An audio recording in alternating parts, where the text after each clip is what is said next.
नमस्कार साथियों, आप सभी का आर्यन ऑल एग्जाम नोट्स में मैं राम नरेश मिश्र स्वागत करता हूं। दोस्तों, आज मैं आप सभी के लिए मध्यकालीन भारत का इतिहास से जुड़े 30 महत्वपूर्ण प्रश्नों को लेकर आया हूं, जो सभी प्रकार की परीक्षाओं के लिए बहुत महत्वपूर्ण है और कई बार परीक्षाओं में पूछे गए हैं। आज हमने भक्ति एवं सिख मत से संबंधित कुछ बहुत विशेष प्रश्नों को चुना हूं। मध्यकालीन भारत के इतिहास में जो सामाजिक एवं धार्मिक सुधार आंदोलन हुए, उसके परिणाम स्वरूप इस्लाम धर्म के अंतर्गत सूफी मत का और हिंदू धर्म के अंतर्गत भक्ति मत का उदय हुआ। आइए हम बहुत ही महत्वपूर्ण प्रश्नों को आज आपको बताएंगे। आपका ज्यादा समय न गवाते हुए आइए हम अपने वीडियो की शुरुआत करते हैं।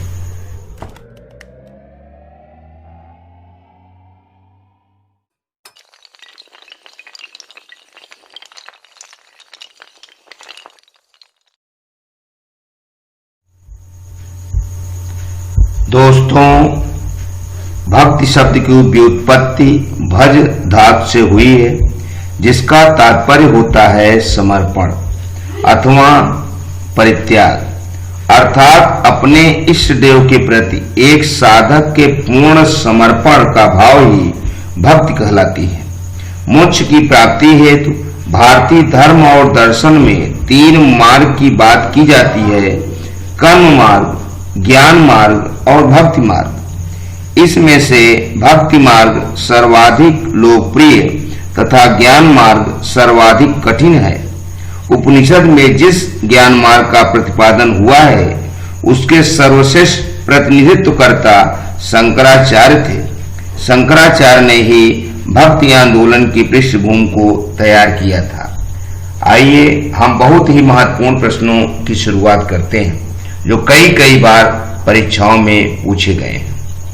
प्रश्न 1, अपनी फारसी कविता में हिंदी शब्दों में मुहावरों का प्रथम प्रयोग किया था, तो यह किसने प्रयोग किया था? ऐसे कौन से विद्वान थे जिन्होंने अपनी फारसी कविताओं में हिंदी शब्दों में मुहावरों का प्रथम प्रयोग किया?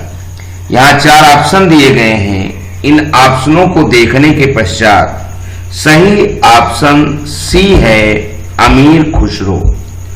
अमीर खुसरो ने अपनी फारसी कविताओं में हिंदी शब्दों में मुहावरों का प्रथम प्रयोग किया था और यह प्रश्न कई बार परीक्षाओं में दोहराए गए हैं। प्रश्न 2, दिल्ली सल्तनत की राजकीय भाषा क्या थी? यह भी कई बार परीक्षा में आया है। यहाँ दिए गए ऑप्शनों में सही ऑप्शन हमारा ए है, फारसी। तो दिल्ली सल्तनत की राजकीय भाषा फारसी थी। प्रश्न 3, अमीर खुसरो का मूल नाम क्या था? तो अमीर खुसरो का मूल नाम यहाँ दिए गए ऑप्शनों में सही ऑप्शन डी है, अबुल हसन।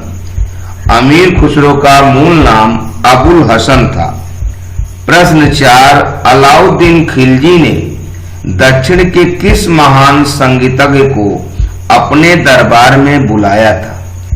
तो यहाँ दिया गया हमारा सही ऑप्शन सी है, गोपाल नायक। अलाउद्दीन खिलजी ने दक्षिण के जिस महान संगीतज्ञ को अपने दरबार में बुलाया था, उसका नाम गोपाल नायक था और यह कई बार परीक्षाओं में प्रश्न पूछा गया है। प्रश्न 5, कबीर की शिक्षाओं को किस ग्रंथ में संकलित किया गया है? तो यहाँ दिया गया ऑप्शन सी सही है, बीजक। कबीर की शिक्षाओं को बीजक नामक ग्रंथ में संकलित किया गया है। इस ग्रंथ में उन्होंने हिंदू और मुसलमानों को अच्छी शिक्षा दी है और एक दूसरे के कुरीतियों बुराइयों की आलोचना की है और मनुष्य होने के नाते उन्होंने मनुष्यता का पाठ पढ़ाया है। प्रश्न 6, महाराष्ट्र में धरकरी संप्रदाय की स्थापना किसने की थी? तो यहाँ दिए गए ऑप्शनों में से सही ऑप्शन सी है रामदास। महाराष्ट्र में धरकरी संप्रदाय की स्थापना रामदास नामक संत ने की थी। प्रश्न 7, दक्षिण भारत के किस शासक ने प्रसिद्ध भक्ति संत वल्लभाचार्य को संरक्षण प्रदान किया था? तो यहां दिए गए शासकों के क्रम में सही ऑप्शन ए है कृष्णदेव राय। कृष्णदेव राय एक ऐसे राजा थे जिन्होंने अपने राज्य में भक्ति संतों को प्रशय प्रदान किया, उन्हें अनुदान दिया और उनका सम्मान किया। दक्षिण भारत के कृष्णदेव राय ने प्रसिद्ध भक्ति संत वल्लभाचार्य को संरक्षण प्रदान किया था। प्रश्न 8, असम का चैतन्य महाप्रभु किन्हें कहा जाता है? तो यहां दिया गया ऑप्शन डी सही है, शंकर देव। शंकर देव को असम का चैतन्य महाप्रभु कहा जाता है। यह प्रश्न भी परीक्षाओं में कई बार दोहराया गया है। प्रश्न 9, गांधी जी के प्रिय भजन वैष्णव जन तो तैनो कहिए की रचना किस भक्ति संत ने किया था? तो यहां दिया गया ऑप्शन बी सही है, नरसिंह मेहता।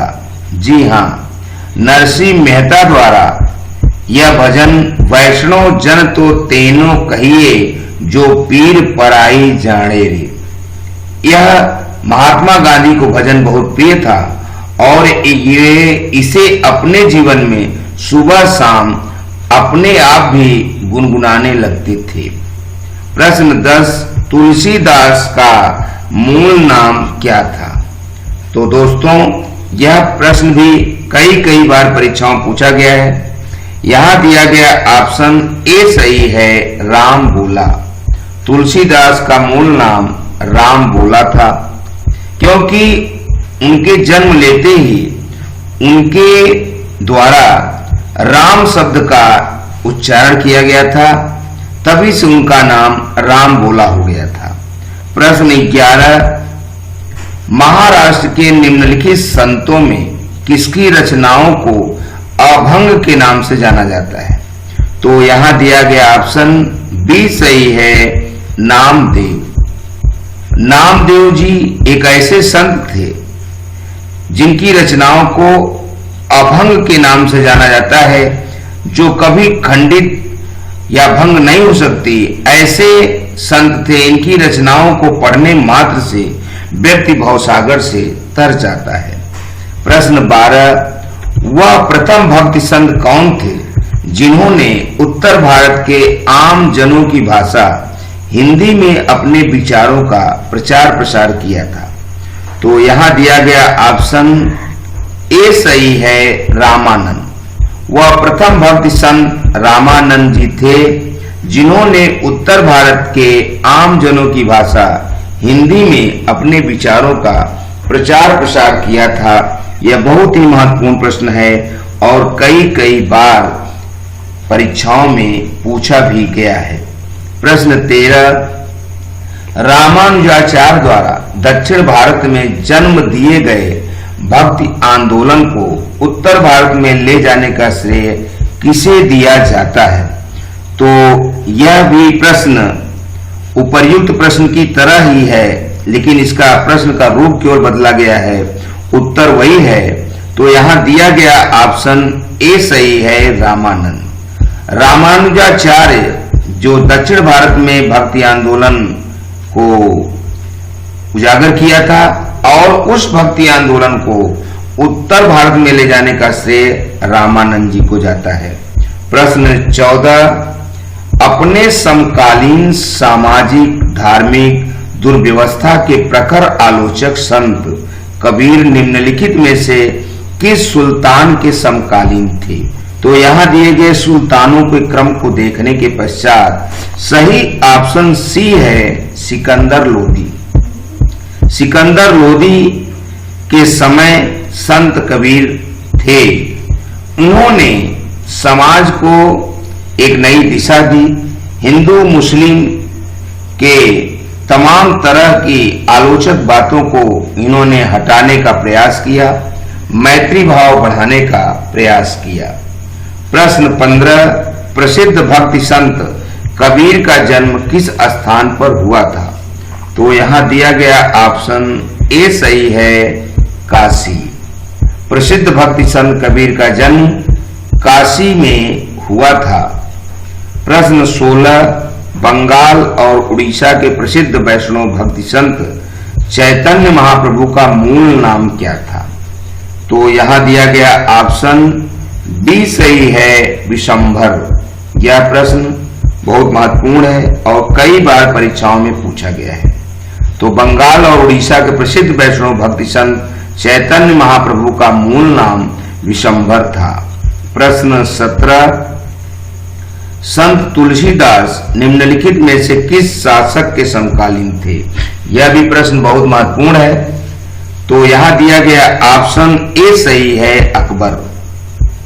अकबर के समकालीन संत तुलसीदास थे और अपने समय में ये बहुत ही पहुंचे हुए संत हुए और इन्होंने ही भगवान राम के विषय में श्री रामचरितमानस की रचना की, जो आज जन जन के हृदय में निवास करती है और घर घर में रामचरितमानस मिलती है।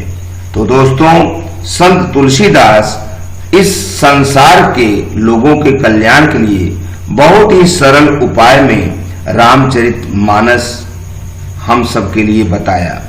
यह बहुत ही महत्वपूर्ण प्रश्न है और कई बार परीक्षाओं में आया है। प्रश्न 18, चैतन्य महाप्रभु के जीवन को केंद्र में रखकर किसने चैतन्य चरितामृत नामक पुस्तक की रचना की थी? तो यहां दिया गया ऑप्शन ए सही है, कृष्णदास।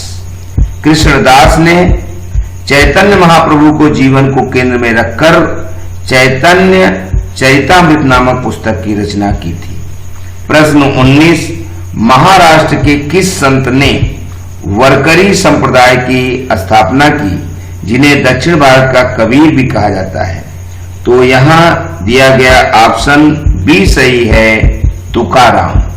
तुकाराम ने वरकरी संप्रदाय की स्थापना महाराष्ट्र में की थी, इसी कारण इन्हें दक्षिण भारत का कबीर कहा जाता है। इन्होंने भी हिंदू, मुस्लिम और तमाम धर्मों में मेल जोल बढ़ाने का पूरा प्रयास किया। प्रश्न 20, चैतन्य महाप्रभु ने जिस एक संघ की स्थापना की थी उसे क्या कहा गया? तो यहां दिया गया ऑप्शन डी सही है, गोसाई संघ। चैतन्य महाप्रभु ने गोसाई संघ की स्थापना की और यह बहुत ही प्रसिद्ध संघ था, जिसमें भगवान कृष्ण के विषय में विवेचन किया गया और भक्ति रस का गुणगान किया गया और लोगों को भगवान के जीवन को, उनकी बातों को अपने मन में धारण करने की सीख बताई गई। प्रश्न 21, मराठी संत ज्ञानेश्वर द्वारा गीता पर रचित टीका क्या कहलाता है? तो प्रश्न 21 का ये सही ऑप्शन इसमें ए है, ज्ञानेश्वरी। मराठी संत ज्ञानेश्वर द्वारा गीता पर रचित टीका को ज्ञानेश्वरी के नाम से जाना जाता है। प्रश्न 22, निम्नलिखित में से किन्हें प्रच्छन्न बौद्ध कहकर पुकारा गया? तो यहां दिया गया ऑप्शन डी सही है, शंकराचार्य। शंकराचार्य को प्रच्छन्न बौद्ध कहकर पुकारा गया है। प्रश्न 23, निम्नलिखित में से किसने भारत के चारों दिशाओं में 4 मठों की स्थापना की थी? तो यहां दिया गया ऑप्शन हमारा डी सही है, शंकराचार्य। दोस्तों, शंकराचार्य का जन्म केरल के मालाबार क्षेत्र में स्थित कालदी नामक स्थान में 788 ईस्वी में हुआ था और इन्होंने हिंदू धर्म को बढ़ाने के लिए चारों दिशाओं में भारत के 4 मठों की स्थापना की थी, जिनमें हमारा ज्योतिष या जोशी मठ बद्रीनाथ उत्तराखंड में है, जो कि उत्तर में है। दक्षिण में श्रृंगेरी है, जो कि मैसूर कर्नाटक राज्य में है, और पश्चिम में शारदा मठ है जो कि द्वारका गुजरात में है, और पूर्व में गोवर्धन मठ की इन्होंने स्थापना की जो पुरी उड़ीसा में है। और इन्होंने शंकराचार्य अर्थात अपने विचारों को, बौद्ध धर्म को इनके विचारों से नुकसान हुआ और इन्होंने अपने हिंदुत्व धर्म को बढ़ाने का पूरी तरह से प्रयास किया। प्रश्न 24, निम्नलिखित में से किन्होंने विशिष्टाद्वैतवाद दर्शन का प्रतिपादन किया था?